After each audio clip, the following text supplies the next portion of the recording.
Bien, doctores, entonces comencemos. Ya está grabándose, todo está en orden, creo que sí.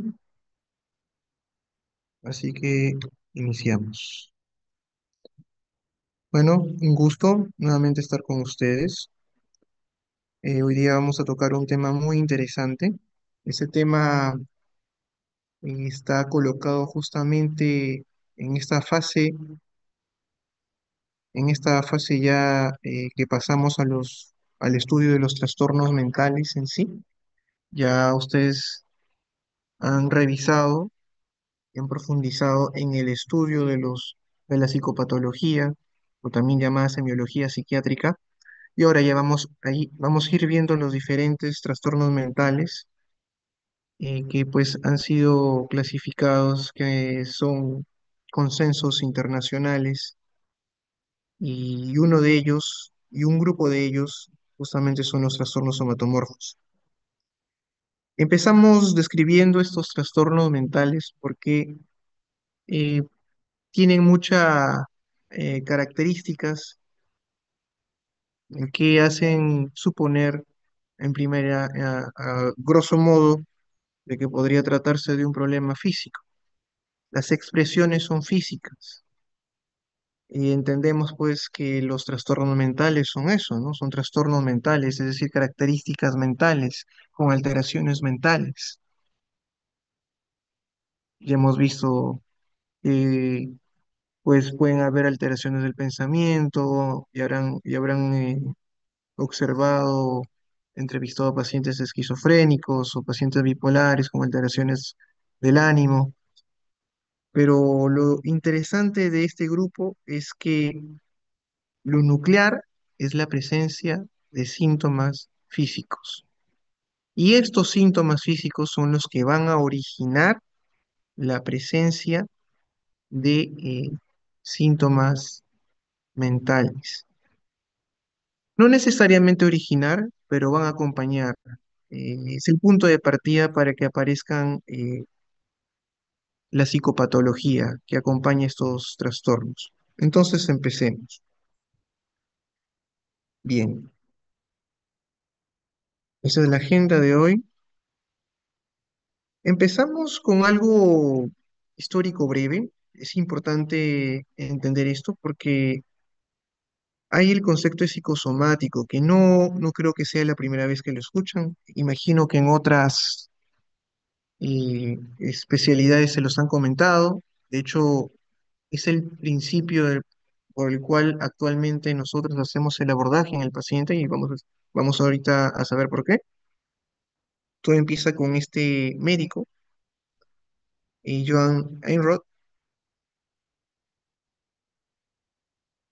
que en su tiempo, siglo XVIII, publica este libro. Y en este libro eh, nos habla de la importancia. En esa época había pues predominaba los conceptos religiosos.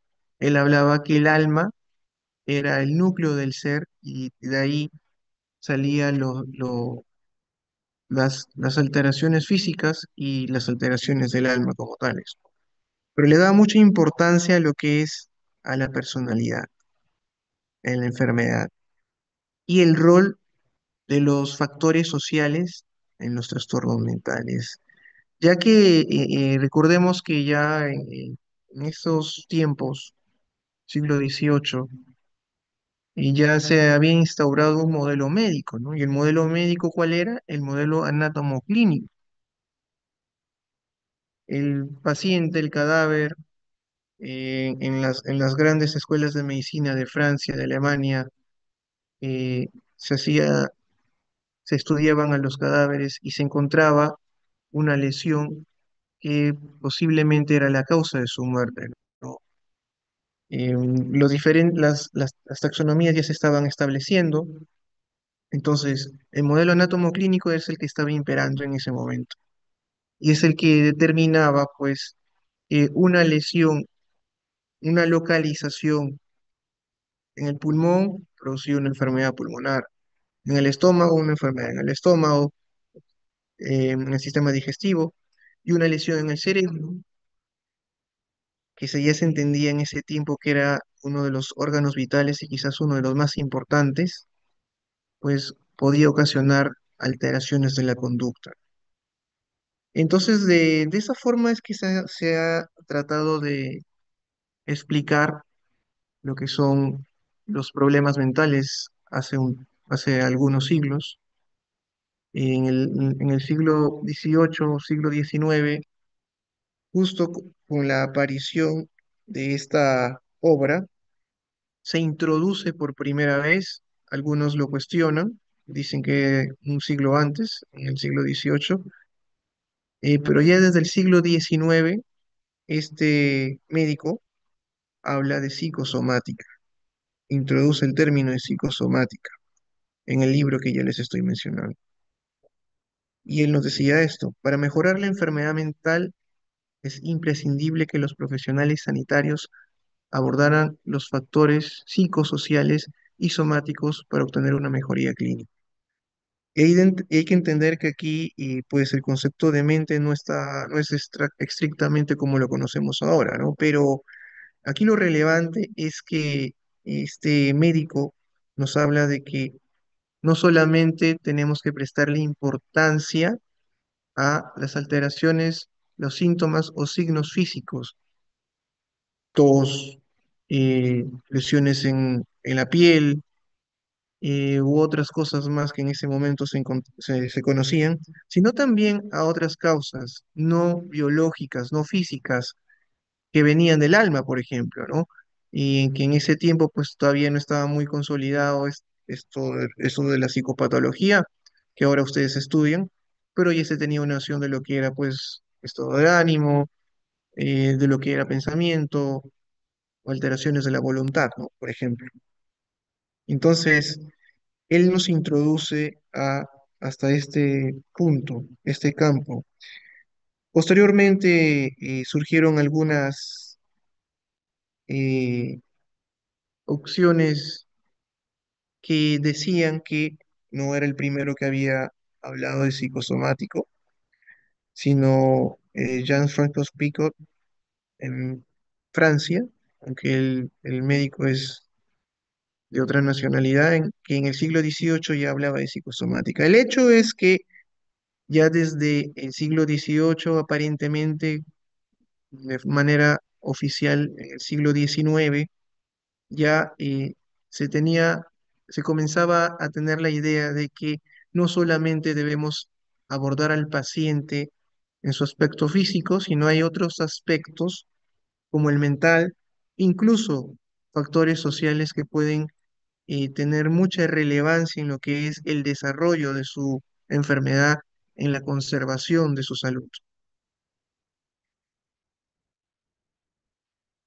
Entonces, tenemos lo que es, pues, aparece ya en el siglo XX, a partir de este concepto de psicosomática que ya se había propuesto en el siglo XIX, lo que es la medicina psicosomática, que es una opción, de hecho, especialidad en algunos países actualmente, que trata de estudiar al paciente como un todo, ¿no? Donde no solamente se va a observar el aspecto físico o las alteraciones físicas, la fisiopatología, sino también las repercusiones que pueden tener en este paciente la psique, incluso el entorno en el cual se desarrolla este paciente, ¿no? Que esa sería la definición de la medicina psicosomática de manera más explayada, como se puede observar en la diapositiva. Y ahí ven en la diapositiva a Félix Desch, que es un médico que trataba a Freud, y en su interacción con Freud, interesante que acopló algunas de las características o teorías del psicoanálisis, de tal forma que se dio cuenta de que era posible explicar por qué algunos pacientes que él trataba, él era un médico internista, eh, algunos pacientes que tenían problemas cardiológicos no mejoraba. Y pues hasta ese tiempo, el tiempo en el que él vivía, finales del siglo XIX, las últimas décadas del siglo XIX, no se le daba mucha importancia a lo mental respecto a lo que ya a una enfermedad física instaurada, ¿no? Por ejemplo, pues problemas cardíacos. Y si estos pacientes que tenían problemas cardíacos no se les tomaba en cuenta cómo estaban emocionalmente, por ejemplo, es probable que el problema persistiera, como ahora ya lo sabemos, ¿no? Y lo entendemos de esta forma. Es así que, pues, en el año 22 del siglo pasado, 1922, pues se propone la medicina psicosomática a partir de Felix Dart. ¿Qué nos dice esta medicina psicosomática? Estos dos supuestos, que la mente y el cuerpo son una unidad y que los factores psicológicos se deben tener en cuenta en cualquier enfermedad. Eso ya lo sabemos, antes era subestimado. Eh, pero ¿por qué esto es importante para nosotros en psiquiatría? ¿Esto tiene alguna relevancia? Por supuesto que sí. Ahí les muestro una moneda. Una moneda tiene dos caras. Aunque es una explicación no definitiva, creo que es una explicación didáctica para que ustedes puedan entender a qué hace referencia todo esto. Cuando hablamos de medicina psicosomática, les mencionaba pues que tenemos que tomar en cuenta no solamente el aspecto biológico, físico, palpable, objetivo, sino también el aspecto subjetivo, la mente, la psique de la persona. Entonces, podemos entender y podríamos entender que en realidad en el paciente hay estas dos sustancias. No me voy a meter a los temas filosóficos, que de hecho sabemos que hay un problema filosófico de la mente-cerebro, de la mente y el cerebro. Tampoco voy a ir al tema de un reduccionismo en donde la mente es el cerebro, porque eso es algo que todavía se debate, pero es una posición claramente extremista. Simplemente entender que la mente y el cerebro es como si fueran una moneda, ¿no? Por una cara está el cerebro, por la otra parte está la mente. Son las caras de una sola moneda que es el individuo, que es la persona. Entonces, por supuesto que si uno se altera, el otro también va a estar repercutido. Pero si la mente también está alterada, esta tiene repercusiones en el mismo cerebro y obviamente en el cuerpo en sí, ¿no? Esto es importante tomarlo en cuenta, considerarlo, porque cuando ustedes vieron, por ejemplo, la conciencia del yo, en la conciencia del yo está lo que es la integridad del yo. En la integridad del yo tenemos no solo la conciencia de quién soy yo, sino que en esa conciencia de quién soy yo también soy consciente de lo que tengo en mi cuerpo y de lo que es mi cuerpo, ¿no? La conciencia mental podría decirse y la conciencia corporal, y todo eso es lo que hace la conciencia del yo eh, estrictamente hablando, ¿no? Y es así que esto trae consigo a que otro médico en el año 1977, George Enger, proponga la teorías biopsicosocial, que es el modelo que entiendo les están enseñando y que hoy en día en salud pública se trata de emular para todo lo que es las profesiones médicas. Y posiblemente podría extrapolarse también a otras profesiones dentro de lo que es las ciencias biológicas. Entonces, después, ¿por qué hablamos de cómo llegamos, mejor dicho, a lo que es trastornos somatomorfos? Todo empieza en el siglo XIX nuevamente. No me voy más atrás porque ya sería algo anacrónico.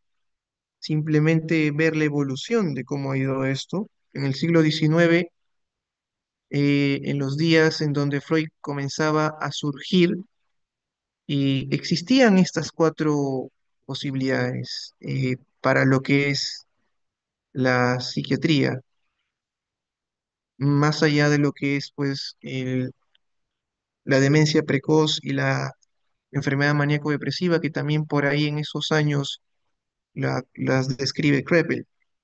Pero en ese momento quizás lo más predominante a nivel mundial era la histeria, la hipocondría, la neurastenia y la psicastenia. Ojo con eso porque creo que el término histeria sí lo han escuchado y la hipocondría también. ¿No? La hipocondría es el tema justamente de hoy. Entonces tenemos que pasan los años, va avanzando, principios del siglo XX, las primeras décadas, se constituyen pues los manuales diagnósticos, el DSM-1 y el DSM-2. El principio del siglo, a principios del siglo XX, lo que es predominante en el mundo es el psicoanálisis, con Freud.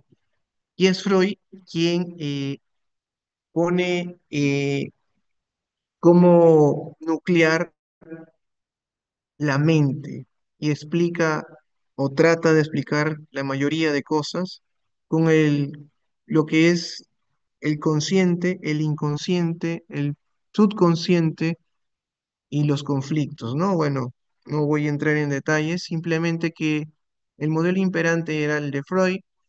También por ahí hay otros psiquiatras que tenían mucha influencia, pero principalmente Freud, por lo que Freud trató de explicar justamente la neurosis y la histeria, ¿no?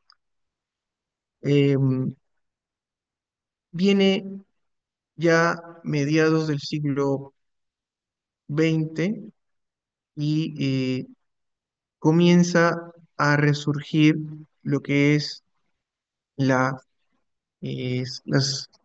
explicaciones biológicas, neurobiológicas, de repente lo que el precursor de lo que ahora son las neurociencias, y pues aparece el DSM-R, DSM-3R, perdón, y es ahí donde se trata de, por todos los medios, abandonar el término de neurosis y se reemplaza por lo que son los trastornos somatomorfos. De esta forma, en el DSM-3R llegamos a tener todo esto que habíamos mencionado, todo lo que se había abarcado como neurosis y en sus diferentes formas, a cuatro posibilidades: la hipocondriasis, el trastorno conversivo, el trastorno doloroso psicógeno. Ese es en el DSM-3. Eh, bueno, primero DSM-3, después viene R, que es la revisión de la 3. Y es así como comenzamos a hablar de trastornos somatomorfos.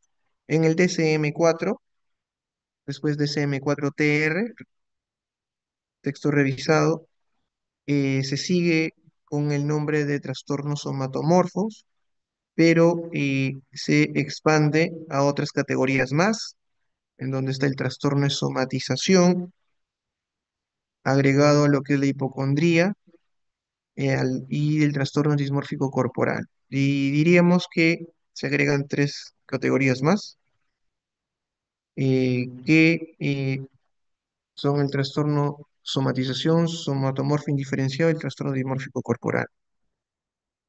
Pero que finalmente en el DSM-5,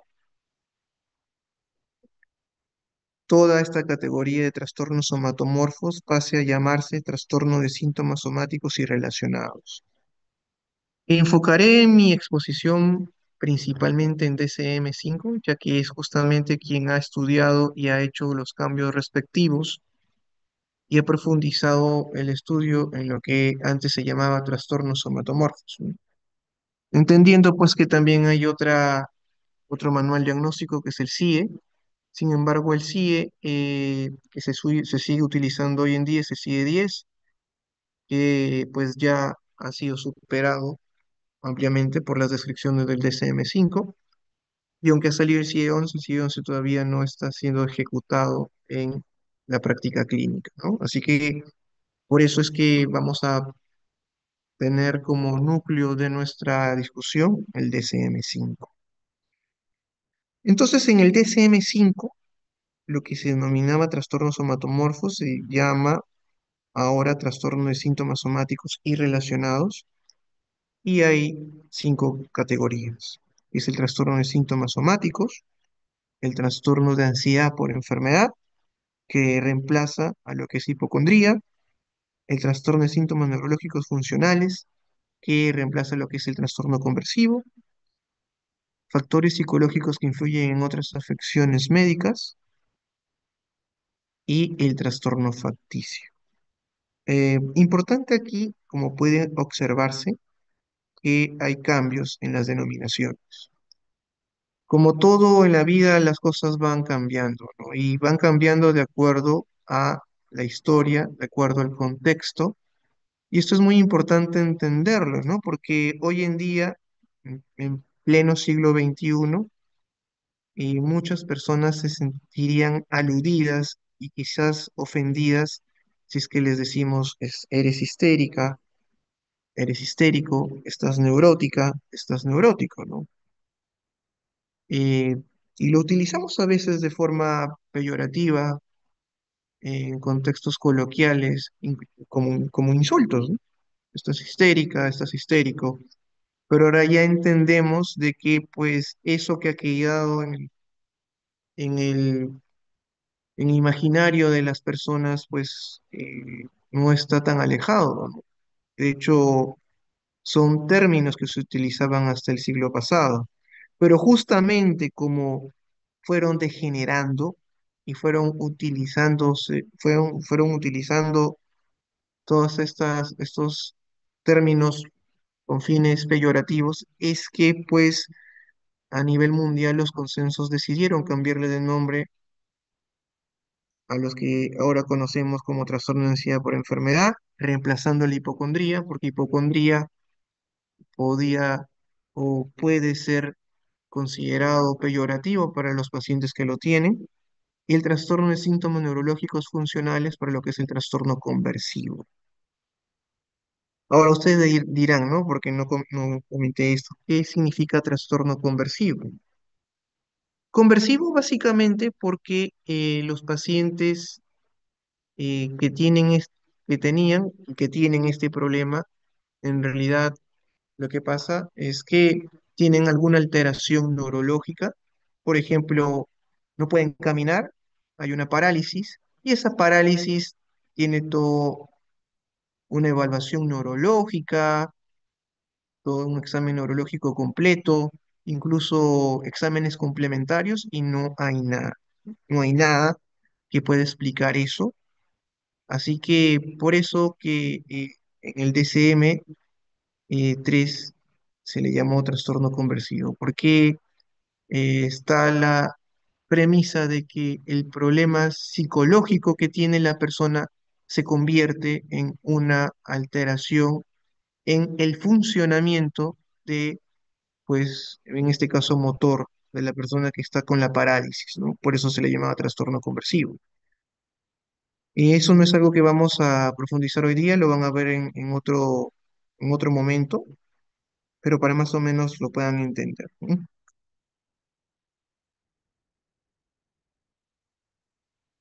Entonces, ustedes que ya llevaron gastroenterología, creo que sí lo han hecho, eh, de repente han escuchado mucho lo que es funcional, ¿no? En cardiología, también en otras especialidades, o probablemente en neurología, pero siempre que por ahí escuchen esa palabrita de funcional, alude a pues a problemas o expresiones físicas que no tienen una explicación médica, fisiopatológica, no hay una etiología y pues se entiende, se comprende que tienen una causa psicológica. Aunque ahora vamos a conversar, vamos a entender de que no necesariamente es así, ¿no? No siempre es por unas causas psicológicas, simplemente aparece y ya. En algunos casos es así.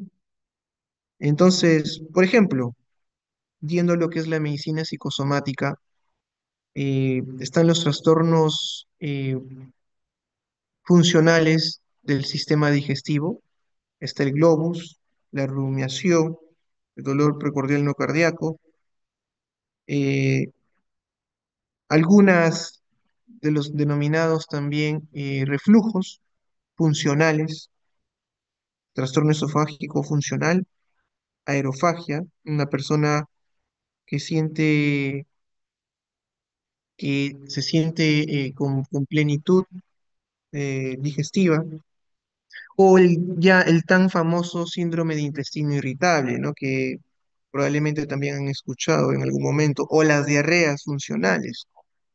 El paciente que viene, ahora que ustedes próximos están al SERUMS, y tiene diarreas, muchas veces copiosas, se hacen los exámenes correspondientes, parasitológico, hemograma, no hay nada. ¿Qué cosa es? El gastroenterólogo es una diarrea funcional. Y pues y muchas veces vamos a tener que buscar alguna causa psicológica, muchas veces va a ser así, a veces no necesariamente de esa forma. Entonces, cuando otras especialidades no encuentran una explicación física, biológica a estas alteraciones objetivas, es que pues las denominan problemas funcionales en cualesquiera de las especialidades que podamos considerar. En otorrinolaringología también está el vértigo. ¿M? Por ejemplo, está el vértigo paroxístico benigno, ¿no? Que esa es una entidad, sí, que se comprende, existe, pero también está el vértigo paroxístico funcional, en donde no hay una causa. Y a veces también algunos especialistas pueden utilizar esto como un argumento cuando no se sabe exactamente de qué se trata, ¿no? Pero como les estoy mencionando, aquí lo que estamos tratando de que ustedes entiendan es que el paciente que tiene signos claros, cuadros clínicos objetivos, que se manifiestan físicamente, pero sin explicación, pueden tener un origen psicológico, un origen psíquico. Y es que es así, ¿no? Como lo propone la medicina psicosomática, y que esto también se extienda hacia la psiquiatría, lo somático y lo mental no están en paralelo, ¿no? Es justamente, ni siquiera podríamos decir bidireccional, sino que se relacionan, están en un constante ciclo de interacción entre lo físico, entre lo mental y lo físico, de tal forma que una va a alterar a la otra y viceversa.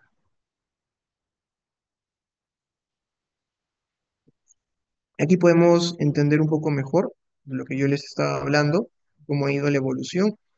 En el DCM-4, los trastornos, los denominados trastornos somatomorfos eran estos, se pueden observar en la parte izquierda, columna izquierda, y cómo estos fueron reemplazados en el DCM-5, ¿no? Por ejemplo, el trastorno, lo que llamamos ahora trastorno de síntomas somáticos, incluiría lo que antes era trastorno de somatización, somatomorfo indiferenciado, trastorno por dolor. Esto es básicamente para que tengan una idea, ¿no? Ahorita vamos a explayarnos en cada uno de ellos, bueno, algunos de ellos, y vamos a profundizar en su concepto.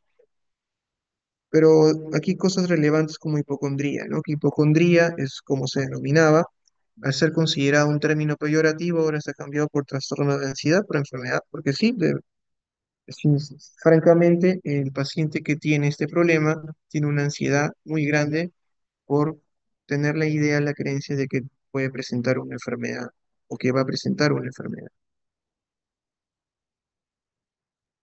Y bueno, otros, otros puntos no cambian mucho. Su forma por conversión sigue siendo el mismo. El trastorno dimórfico corporal ha pasado a lo que son trastornos del espectro excesivo y otros puntos que sí están aquí, no se han modificado. Entonces, en la visión actual, los trastornos somatomorfos eh, denominados. Básicamente lo que ha cambiado es la denominación de trastorno de síntomas somáticos.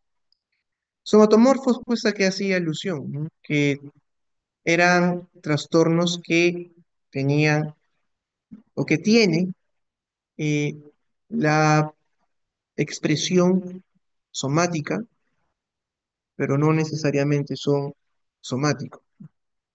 No obstante, una de las críticas justamente de denominarlos así es que se negaba, de alguna forma, tienen la forma física, pero no necesariamente son físicos.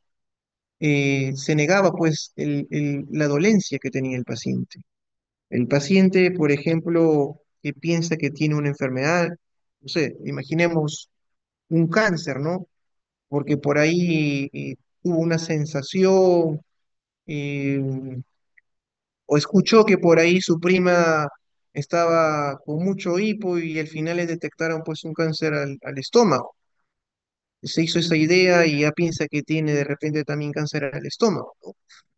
Entonces, eso, eso, por ejemplo, en el DCM-4 mm, era considerado siempre y cuando se excluyeran las causas físicas, ¿no? De ese posible eh, eructo, ese posible hipo que pudiera tener. Entonces, si no se excluían, no se podía hacer el diagnóstico. Y por lo tanto se subestimaba y probablemente en algunos casos se menospreciaba los síntomas y el malestar psicológico, emocional que presentaba el paciente, ¿no? Porque el paciente que comenzaba a tener esa sensación o que tenía estos síntomas como hipo y tenía la idea de que tenía un cáncer, o sea, realmente se siente mal, realmente está sufriendo, pero cuando iba a un gastro, el gastro le decía, no, yo te hice la evaluación física, ya te hice los exámenes complementarios, una endoscopía, etcétera, no tienes nada, vaya al psiquiatra. ¿Sí? Y pues eso es lo que lamentablemente hoy en día suele suceder, todavía suele suceder. Es algo que tenemos que ir cambiando. Es por eso que con buen criterio consideraron hacer esa modificación en el nombre, ¿no? Pero pues igualmente no cambia mucho. Hay ciertas modificaciones, pero los cambios no son completos, ¿no? Por eso es que se sigue conservando el nombre de esta exposición como trastorno somatomorfo. Pero ¿cuáles son las claves de estos trastornos somatomorfos o hoy denominados trastornos de síntomas somáticos y relacionados? Son tres. Uno, que la formulación diagnóstica se basa en los signos y síntomas presentes en el paciente, más que en la ausencia de una explicación médica para los síntomas, ¿no? Partiendo del mismo ejemplo, el paciente que tiene hipo y cree tener eh, cáncer, eh, nosotros vamos a considerar al paciente como un paciente no solamente, no vamos a excluir de considerarlo un paciente solo porque en otras especialidades ya lo descartaron. Al haber descartado el cuadro clínico, al haber descartado exámenes complementarios. Es un paciente y tiene que ser abordado. Segundo, el énfasis está puesto en la forma en que los síntomas se presentan e interpretan por el paciente. Y eso es algo muy importante que quizás no se le daba tanta relevancia. El paciente interpreta su forma el síntoma y quizás tiene un hiperfoco en el síntoma que está presentando. Le da tanta importancia y se hace ideas y sobre ideas, pues que producen un sobreestímulo y finalmente un sufrimiento en quien la padece. Y tercero, la presencia de un diagnóstico médico no excluye pues la posibilidad, que de repente es uno de los temas que por ahí tiene ciertas críticas, ya que puede ser que un paciente tenga, por ejemplo, una enfermedad cardiovascular ¿m? Una enfermedad coronaria, por ejemplo, y en algún momento pues ha tenido una angina, ¿no? Donde el dolor, ustedes saben, pues es precordial. Lo tuvo en algún momento, pero ahorita ya no lo tiene, y de repente en un momento dado eh, siente un dolor en el pecho, y el paciente ya comienza a pensar de que puede ser nuevamente esa angina o que puede ser algo mucho peor, un colapso al corazón, no lo sé. Entonces, en ese sentido, de repente a veces hay algunas corrientes que pueden criticar, pero mm, viéndolo de un punto de vista amplio, y ustedes también podrían analizarlo, aquí la importancia es que se le tiene que dar es al paciente, porque el paciente incluso si tiene una enfermedad médica, si es que comienza a sufrir desproporcionadamente, exponencialmente, por ese síntoma que no necesariamente está correlacionado con el problema físico subyacente, entonces tiene que ser abordado porque el paciente está sufriendo. Entonces, lo que nosotros vamos a abocarnos a discutir básicamente son estos tres puntos. El trastorno de síntomas somáticos, el trastorno de ansiedad por enfermedad, antes llamado hipocondría, y factores psicológicos que influyen en otras afecciones médicas. Aquí un poco de epidemiología, siempre es importante tomarlo en cuenta. El trastorno de síntomas somáticos tiene una prevalencia de 4 a 7% en la población general. Obviamente que em, en establecimientos de primer nivel, en zonas de primer nivel de atención, en la atención primaria, van a ser mayores. Y de hecho que estos pacientes los van a ver más ustedes que posiblemente yo, porque estos pacientes aún hoy, en siglo XXI, sigue habiendo pues estigmatización a los problemas mentales, ¿no? Entonces, que a un paciente que va a cardiología, que va a otorrino, que va a neurología le diga, no, tú no tienes nada, tienes que irte al psiquiatra, puede ser impactante, puede ser chocante al grado, pues que de repente lo primero que puede decir es, ¿usted me está diciendo que estoy loco? Y eso es algo que tenemos que ir cambiando y es por eso que ustedes están llevando este curso, para que entiendan que también hay un trasfondo en todos esas ideas y pensamientos. En el trastorno de síntomas somáticos es más frecuente en mujeres, en realidad la mayoría, como la mayoría de trastornos mentales y en especial los trastornos somatomorfos, son más frecuentes en mujeres, pero también son frecuentes en pacientes que tienen bajo nivel socioeducativo y económico, ¿no? Ojo con eso, en especial en el trastorno de síntomas somáticos. Suelen aparecer en la tercera, cuarta década de la vida, 20, 30 años, predominantemente, no quiere decir que no pueda aparecer antes o después. Hay niños y ancianos que pueden presentar cuadros clínicos de este tipo, pero eso sí, ojo con eso, que es la presencia de las comorbilidades. Y la mayoría de problemas que pertenecen a este grupo, de trastornos mentales de este grupo, tienen depresión o trastornos de ansiedad. Y otras enfermedades médicas, físicas, que pueden también intensificar el problema. Pero en cuanto a trastornos psiquiátricos, la depresión y la ansiedad, generalmente, no siempre, pero generalmente están ahí. Y esto es más bien lo que puede conducir y también exacerbar las características clínicas de los cuadros que se nos presentan.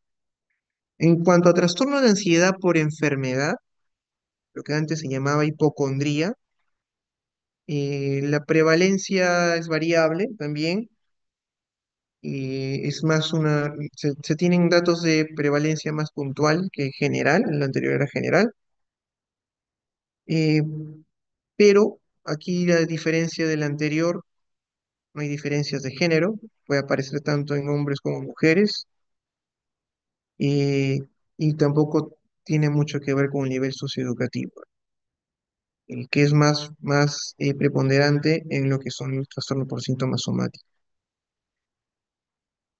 Y en cuanto a la edad, lo más frecuente es que aparezca en los primeros años de la adultez. Y en cuanto al tercer grupo, el tercer trastorno, factores psicológicos que influyen en otras afecciones médicas, no hay muchos datos. Existe desde el DSM-4, pero como muchas veces es subestimador y después ya vamos a explicar por qué, no se le da mucha bola, como se dice de forma coloquial, pero también es muy importante y de aquí lo vamos a profundizar. Entonces, empezando con el trastorno de síntomas somáticos. Mm, ahí se dice, ¿no? Ahí están las características. La primera dice, uno o más síntomas somáticos que causen malestar o dan lugar a problemas significativos en la vida diaria. ¿Mm? Ya había más o menos mencionado ello, ¿no? Y lo nuclear y el punto de partida es la presencia de un síntoma. Puede ser uno o muchos síntomas. Cuando es uno, mayormente es dolor. Un dolor, que es un dolor generalmente inexplicable por alguna causa física subyacente, o si es explicable por alguna causa física o por un precedente, el malestar que ocasiona es considerable y además produce un mal funcionamiento en la vida del paciente. Y el punto B quizás es lo más relevante, ¿no? Que eso no se consideraba en la clasificación anterior, el DSM-4. En DSM-5 se trata de ver lo positivo que se encuentra en esos trastornos. Y lo positivo que en el caso del trastorno de síntomas somáticos, que el paciente que tiene esta dolencia, que tiene el síntoma físico, dolor, en otros casos mareos, en otros casos temblor, en otros casos diferentes, lo que ustedes quieran, dolor genital, por ejemplo, también, o dolor de cabeza incluso.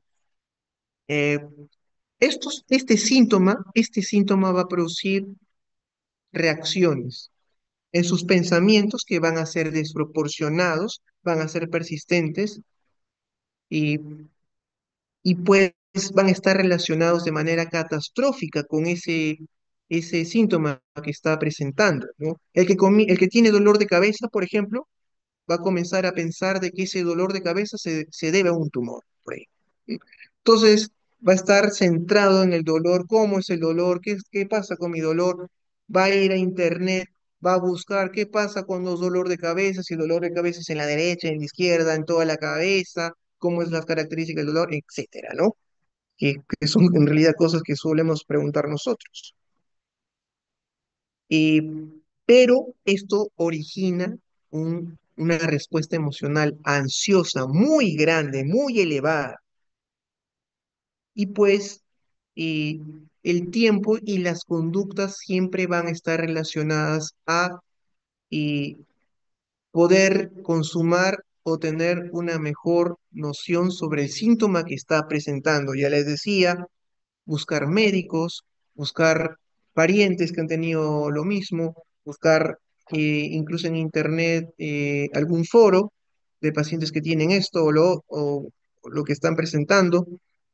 Y pues esto es desgastante porque va a interferir en su funcionamiento en uno o varios escenarios de su vida y pues también incluso puede presentar conductas que interfieren en sus relaciones interpersonales, ¿no? Probablemente las más próximas relaciones maritales, relaciones con sus hijos, relaciones con sus familiares o las relaciones laborales. Y el C, bueno, como les decía, nos dice que aunque algún síntoma físico pueda no estar continuamente presente, el estado sintomático es persistente.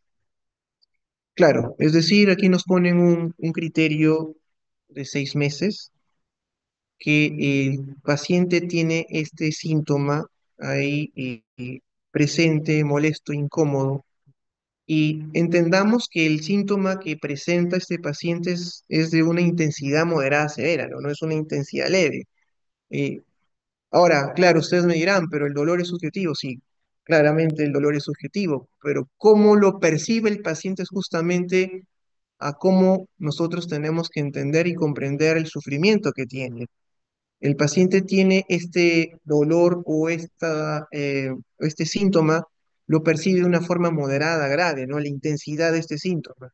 Por ejemplo, hay pacientes que nos vienen bueno, no emergencia, sino consultorio, que ya han pasado por otorrino, que han pasado por neurologías, tomografía, resonancias, todo, audiometría, y se marean, constantemente mareados, no pueden, no caminan, no pueden caminar, se paran, han hecho ejercicios, les han hecho fisioterapia, de alguna forma eso ha podido mejorar algo, pero se marean. Se marean y tienen los mareos constantemente, le da vuelta eh, el entorno y, y pues vienen para que nosotros podamos ayudarlos. El abordaje tiene que ser, por supuesto, integral, pero en este tipo de pacientes lo que tenemos que tomar en cuenta es que el síntoma se presente de forma persistente, ¿no? El paciente no necesariamente lo va a tener todo el día, ¿no? Justamente en uno de estos criterios nos habla de las conductas. El paciente va a tener conductas que van a evitar Va a evitar situaciones, conductas, personas, escenarios que puedan exacerbar o intensificar eso, ¿no? Obviamente, si un paciente tiene mareos, no se va a subir a una montaña rusa, no se va a ir a un parque de diversiones, no va a manejar o no se va a ir a un lugar que tenga mucha altitud, ¿no? Es lógico. Todas esas circunstancias puede privarse para evitar, pues, que este síntoma sea muy notable o se intensifique más, ¿no? Ahí nos dice que el especificador con predominio de dolor, como les dije, muchas veces ese es el único síntoma presente y el dolor suele ser muy moderado, severo, muy grave. Bueno, también especificar si es persistente o no. No, como les decía, no necesariamente tiene que estar todo el día, todos los días, pero durante 6 meses este está presente. Y la intensidad, pues, está relacionada con el número de síntomas.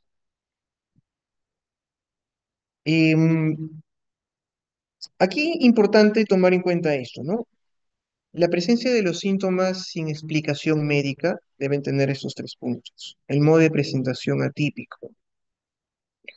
Nosotros entendemos, por ejemplo, que cuando tenemos un dolor en fosa ilíaca derecha y que éste empezó en hipocondrio derecho o en mesogastrio y ha sido así un dolor migratorio, probablemente nos referimos pues a una apendicitis, ¿no? Pero si un paciente te viene con un dolor en hipocondrio derecho, después este se va a hipocondrio izquierdo, después se va a fosiliaca, después se va a flanco derecho y después izquierdo, no tiene una presentación típica, ¿no? No es una forma coherente, ¿no? Que ya se ha descrito. El curso también, el curso y la evolución que tiene no es la adecuada. De repente el paciente tiene dolor muy intenso, insoportable, va a emergencia, le dan el tratamiento, mejora, y está bien así durante 2 meses y nuevamente vuelve a aparecer de forma leve y después muy fuerte y después ya no tiene un año y entonces esa forma, ese curso no es tampoco coherente y nos aleja pues del problema, ¿no? Físico y nos inclina más hacia este tipo de problema psiquiátrico. Las pruebas complementarias y pues que se hacen han descartado, nos han alejado de la posibilidad de un problema pues de origen orgánico. Y el trastorno de síntomas somáticos suele ser crónico, suele ser fluctuante, ya les dije, ¿no? Intermitente. em, y pues una de las características es que en el 50% de los casos puede remitir, es decir, que desaparecen los síntomas. Y para eso, y esto puede aumentar pues con el abordaje, el tratamiento que se instaura, ¿no? A eso se refiere sin tratamiento. Y los factores de buen pronóstico son estos 4: la ausencia de una patología médica o trastorno de personalidad. Como les decía, ¿no? Mm, si lo vemos todo desde un punto de vista psicosomático, el paciente que tiene una forma de ser peculiar, por ejemplo, que es muy eh, irritable, tiene una tendencia a ser irritable, vamos a ponerlo como ejemplo, sabemos que hay clústeres de personalidad, pero pongamos por ejemplo que es una persona impulsiva y pues esto no va a ayudar de repente pues a mejorar este síntoma de mareo, ¿no? Una persona impulsiva que de repente pues se le ocurrió de que quiere algo y necesita ese algo y se va, no sé, en la madrugada a comprarse ese algo, eh, a pesar de que tiene los mareos, pues estos mareos van a intensificarse, ¿no? Van a exacerbarse por estas actitudes. El inicio brusco de la sintomatología es un factor de buen pronóstico, eh, ya que lo interesante es que al ser brusco es más llamativo, el paciente le da más atención y obviamente que va a acudir más rápido al especialista, ¿no? No psiquiatra, y posiblemente va a llegar más rápido al psiquiatra. Les decía pues que uno de los factores que se asocian son el mal nivel socioeconómico, el bajo nivel educativo. Una persona que no entiende qué es lo que tiene y no sabe describir qué es lo que tiene se va a desesperar más que una persona que sí sabe, ¿no? Y que entiende que de repente pues que lo que tiene simplemente es mm, un adormecimiento, ¿no? Todos sabemos que si estamos sentados mucho tiempo, se nos va a adormecer la pierna, pero alguien que desconoce eso va a sentir, pues, no sé, que es una parálisis, es un derrame cerebral, ¿no? Según algunos pacientes, según algunos pacientes. Y pues tener en cuenta que como estos trastornos, en especial de síntomas somáticos, es comórbido con depresión y ansiedad, si hay un adecuado abordaje, incluso temprano, de estas comorbilidades, es muy probable que también el problema de síntomas somáticos mejore. Bueno, después aquí algunas cosas importantes que tomar en cuenta. Les decía que a veces estos síntomas somáticos pueden estar a la par con un problema físico real. El paciente que tiene o ha tenido o tiene como antecedente una enfermedad cardiovascular y pues que tiene actualmente un dolor en el pecho, pueden coexistir, esto no se excluye mutuamente. Pero pues como les decía, lo nuclear de este problema es la presencia de pensamientos, sentimientos y comportamientos exagerados, sobredimensionados a el síntoma que se está presentando. Lógicamente que esto va a llevar a que el paciente acuda a servicios de salud, a establecimientos de salud física, eh, las postas, los centros de salud, los hospitales privados, particulares, para precisar qué es lo que está presentando. Y esto va a originar gastos, ¿no? Gastos personales y para el sistema de salud pública, obviamente, gastos innecesarios, ¿no? Que estos pacientes pues no tienen realmente un problema físico. Por eso es que el cuadro clínico es muy importante, ya se lo habrán repetido mucho los diferentes colegas de otras especialidades, que ustedes saben establecer, obtienen un adecuado cuadro clínico y saben cómo es el curso, la evolución de ese cuadro clínico, y está el diagnóstico. Y si esto no coincide, pues no hay nada, no hay mucho que hacer. No hay necesidad de siempre estar pidiendo exámenes complementarios como resonancias, tomografías, de repente cosas más sencillas como exámenes de sangre, ¿no? Examen de orina, o ya, si vamos a radioimágenes, una radiografía simple, ¿no? Y lógicamente que como no tienen un problema físico, no responden a intervenciones médicas. Y lo que sí es importante, y eso sí tienen que tomarlo en cuenta, si es un paciente que ustedes consideran o presumen que puede tener este tipo de trastorno, debemos evitar las intervenciones, porque estas intervenciones más bien refuerzan. Y estos pacientes pueden pensar más bien que no se le ha hecho adecuadamente la intervención, por lo tanto, que me repite la endoscopía, el enterólogo, el segundo no lo hizo bien, le faltó esto, me voy al tercero y el cuarto y así. sienten que las intervenciones, los tratamientos no han sido suficientes y es por eso que siguen teniendo el síntoma que sienten, que sienten, ¿no? El trastorno de ansiedad por enfermedad, antes llamado hipocondría, tiene características semejantes al anterior, pero lo nuclear es lo siguiente. Mientras que en el trastorno de síntomas somáticos nos centramos en el síntoma, en la dolencia, en el trastorno de ansiedad por enfermedad, antes llamado hipocondría, nos vamos a centrar en el diagnóstico. Ejemplo, un paciente comienza a eructar y tiene antecedentes en su familia, por ejemplo, de que su, no sé, su padre murió por cáncer del estómago porque eructaba mucho y vomitaba, tenía náuseas, etcétera. Pero empezó así. Con ese signo, pues con ese síntoma acudió al gastroenterólogo y de ahí se hicieron todos los exámenes correspondientes y finalmente le diagnosticaron eso, ¿no? Entonces se hace la idea, tenemos ese punto de partida, pero ese eructo, en el caso del paciente con ansiedad por enfermedad, es un eructo como cualquiera podríamos tener. No es una magnitud que causa un malestar físico considerable, moderado, o severo, como sí sucedía en el trastorno de síntomas somáticos. Es un eructo como cualquiera. Pero, y aquí viene lo más importante, la persona no se va a centrar en el eructo en sí, sino en lo que este eructo podría pertenecer, a qué enfermedad este eructo podría pertenecer, y por sus antecedentes y experiencias de vida, posiblemente un cáncer de estómago. Es así que el paciente, si bien es cierto, le presta atención al síntoma, el síntoma no es a lo que le va a dar vueltas, sino a que esto me ha llevado a concluir de que posiblemente puedo tener esta enfermedad fatal.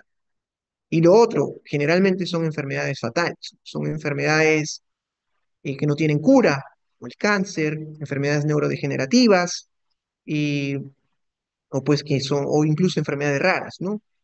Y algo interesante es que a veces esto puede suceder mucho en profesionales de salud, de la salud, ¿no? No solo voy a decir médicos, pero también probablemente en médicos que tienen pues eh, la predisposición, ¿no?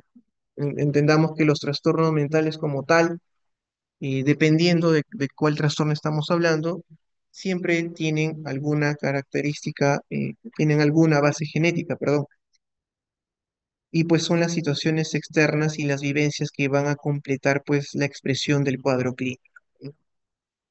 Entonces básicamente es eso, ¿no? Ya lo demás lo pueden leer, eso es lo que hace la diferencia. Lo único que aquí nos dice especificar si es con tipo con solicitud de asistencia o con invitación de asistencia, ¿no? Hay dos posibilidades, que el paciente solicite que pues alguien lo ayude, que alguien lo apoye, y otro pues por sí mismo quiere descubrir para no perjudicar, para no comprometer, no involucrar a sus seres queridos. Y ojo, ¿no? Aquí quizás una de las principales características también es que la angustia del individuo no proviene fundamentalmente de la propia dolencia física. O sea, no es que el paciente sienta la angustia por este síntoma que está presentando, por este eructo, por este mareo, etcétera. No es eso.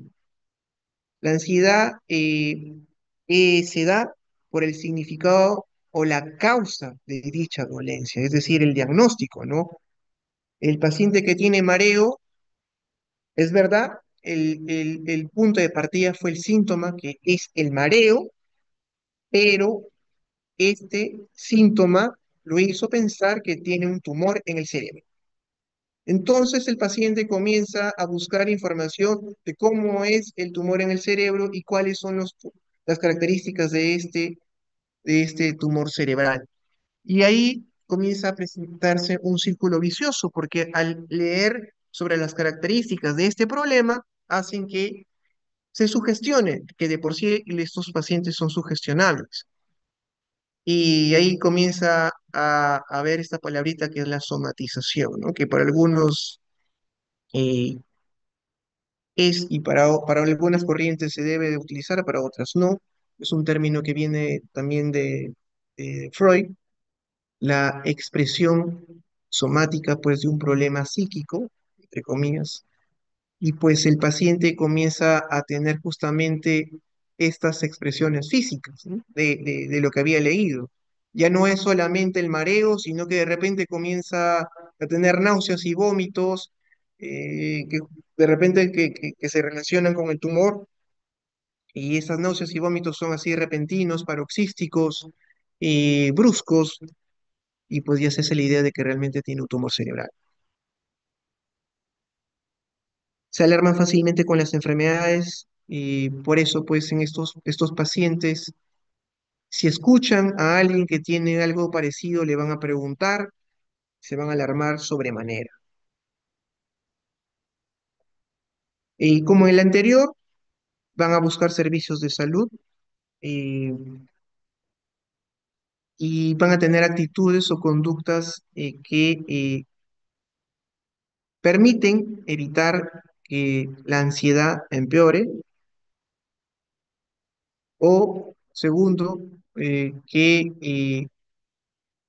o van a tener conductas que más bien permitan corroborar la sospecha del diagnóstico que están teniendo.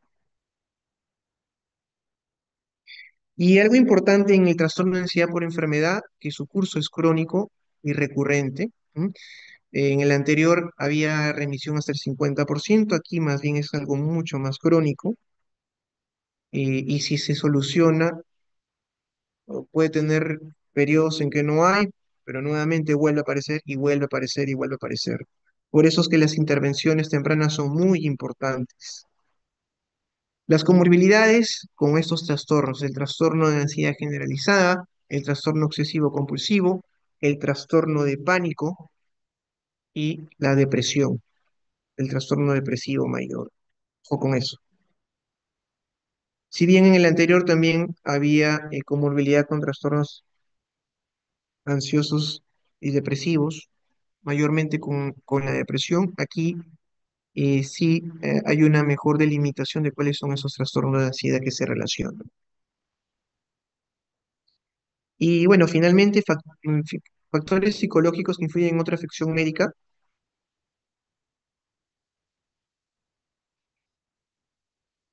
Aquí es fácil. El paciente ya tiene un problema físico, ¿no? Ya tiene una afección médica, digamos, no sé, asma, y se presenta un síntoma psicológico, mental, que puede intensificar, exacerbar la molestia de que por sí ya tiene. Por ejemplo, un paciente que tiene asma ya diagnosticada, pero tiene ansiedad, no necesariamente con un trastorno de ansiedad, sino que tiene niveles de ansiedad elevados o muy elevados, obviamente que van a producir una alteración en la percepción de los síntomas del asma, ¿no? De por sí, la ansiedad puede concurrir con algunas características de falta de aire, de opresión en el pecho, que también son características del asma. Y entonces el paciente puede confundir y pues de repente utilizar más su inhalador, ¿no? Y sabemos que el inhalador de por sí también tiene consecuencias y efectos adversos, producir palpitaciones y se hace un círculo vicioso.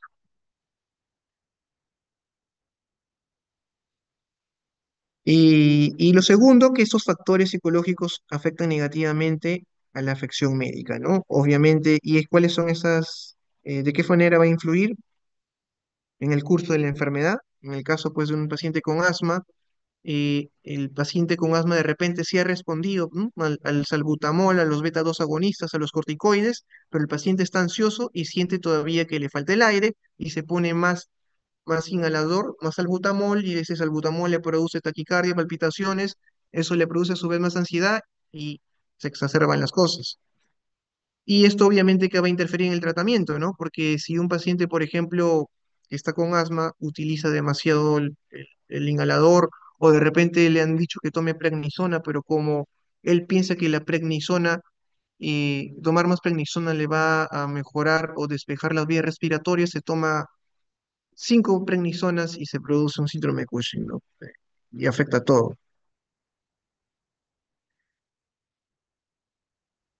Bueno, los factores psicológicos que pueden producir afectación a un problema físico médico, obviamente que es un trastorno mental, ¿no?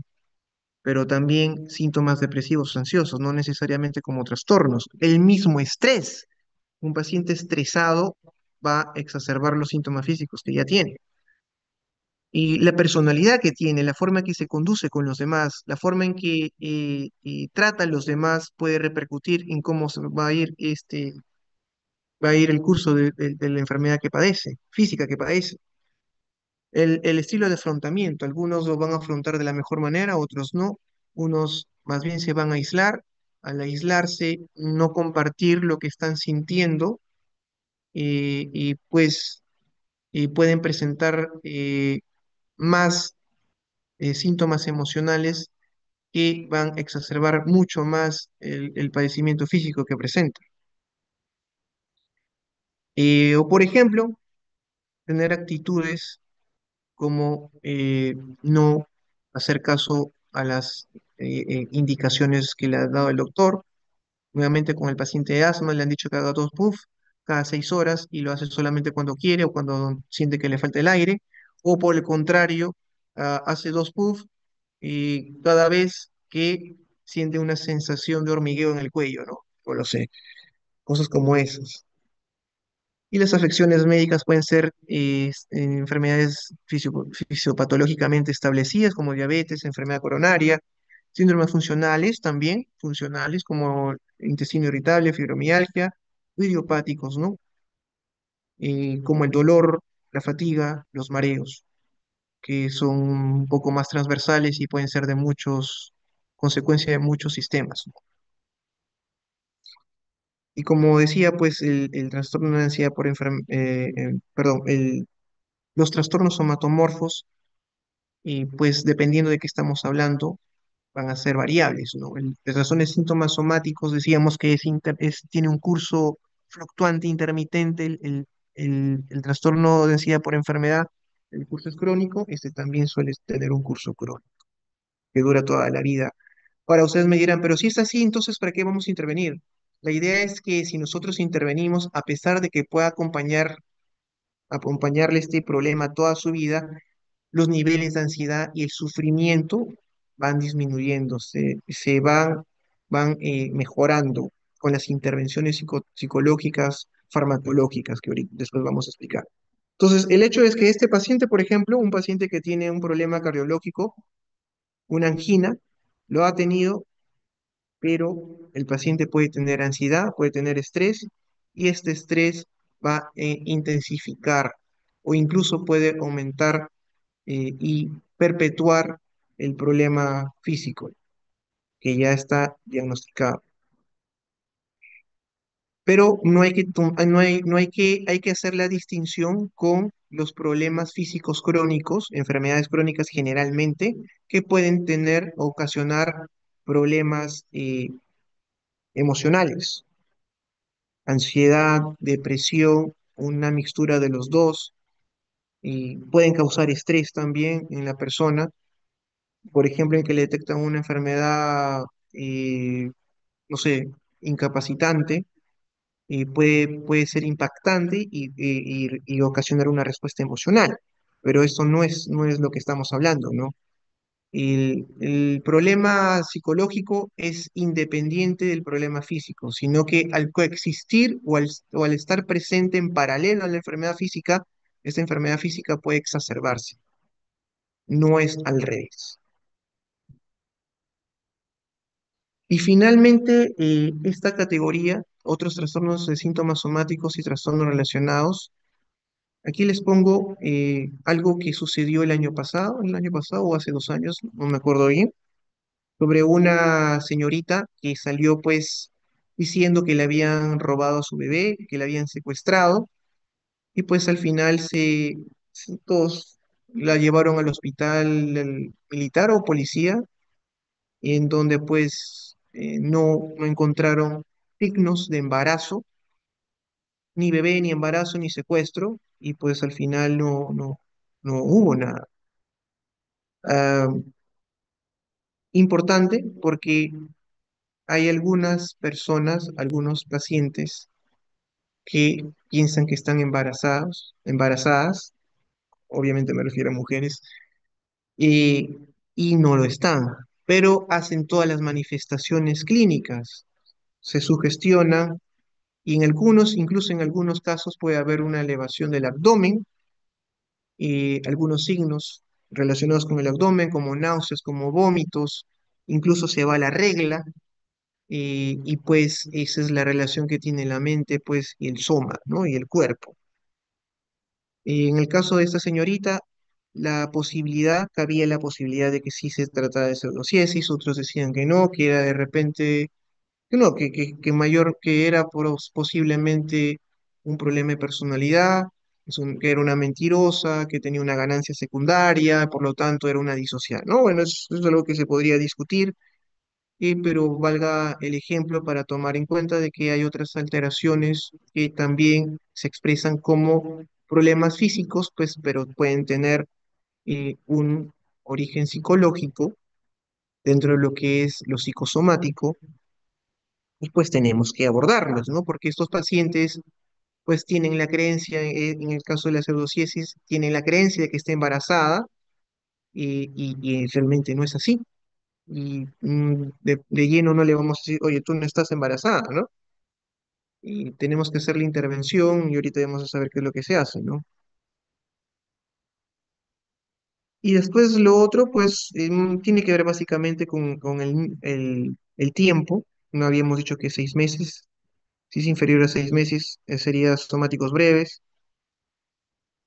En el caso también de ansiedad por enfermedad, si es menor a 6 meses, que es el tiempo de corte que se utiliza para hacer el diagnóstico.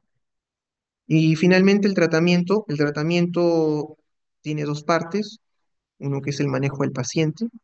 Lo primerito es establecer una adecuada alianza terapéutica con el paciente. No le vamos a decir lo que tú estás diciendo es una mentira, estás equivocado, obviamente que no. Vamos a demostrar un interés sincero por este paciente. Vamos a reconocer, vamos a validar su sufrimiento. Entonces, centrándonos en el cuidado del paciente, vamos a hacer la exploración física correspondiente. Y, a ver, esto de la exploración física depende. Si es que viene con ustedes por primera vez, esto, lo estoy poniendo en un sentido general, no para el psiquiatra. Obviamente que el psiquiatra, cuando ya llegó un psiquiatra, ya ha sido evaluado por diferentes especialidades, ¿no? Muy de forma infrecuente que vengan de frente con el psiquiatra, ¿no? A eso se hace referencia.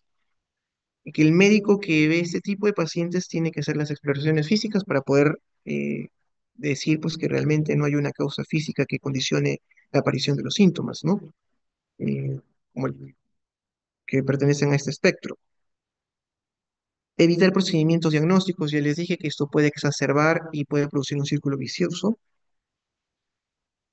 Y sobre todo enfocarse en que lo que tenemos que lograr en el paciente es mejorar su funcionabilidad.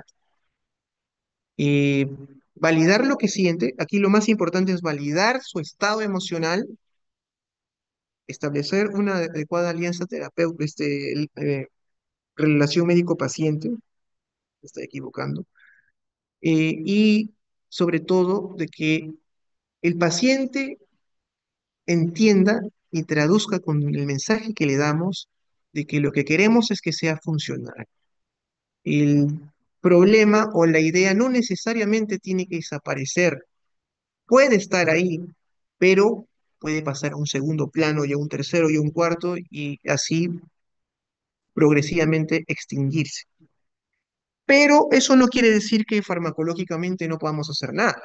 El manejo generalmente va a ser de las comorbilidades y como ya hemos visto, estos problemas son comórbidos con ansiedad, con trastornos de ansiedad, con trastorno depresivo, ¿no? Entonces, ¿qué medicamentos tenemos como arsenal? Los inhibidores selectivos de la recaptación de serotonina, los inhibidores de recaptación de serotonina y noradrenalina y los antidepresivos tricíclicos. Entre paréntesis pongo dolor porque estos dos últimos, los tricíclicos, los inhibidores de recaptación de serotonina, noradrenalina, nos ayudarían mucho y de hecho nos ayudan, tipo duloxetina, tipo amitriptilina, a mejorar los síntomas físicos que estos pacientes podrían tener. Y sinceramente he tenido por ahí, a ver, no es que sea muy frecuente, pero habré visto al menos 5 pacientes en mi vida de este tipo.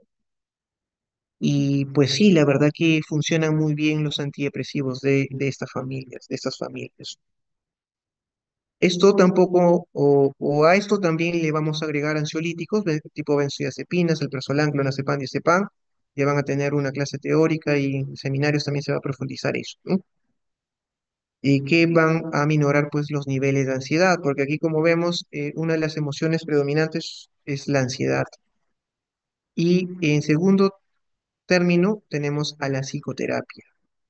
La que tiene mayor evidencia es la terapia cognitivo-conductual, que va a disminuir los síntomas y pues en conjunto con la farmacoterapia y con el manejo adecuado del paciente, a minorar los costos pues públicos y del mismo paciente, ¿no?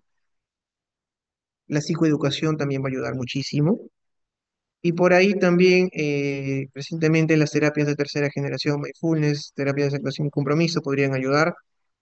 Eh, no es algo que haya estudiado mucho, pero mm, modelos eclécticos también son bienvenidos, por supuesto. Bueno, entonces, esto es lo que quería comentar el día de hoy, la bibliografía, y pues no sé si tienen alguna duda o pregunta.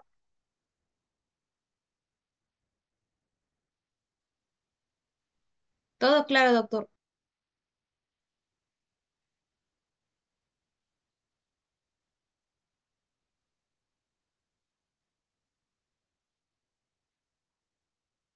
Listo. La clase se la voy a pasar a la doctora Valeria, ella la va a difundir a todo el resto, ¿sí? Bueno, ha sido un gusto, espero que les vaya bien, que nos estamos viendo. Cuídense.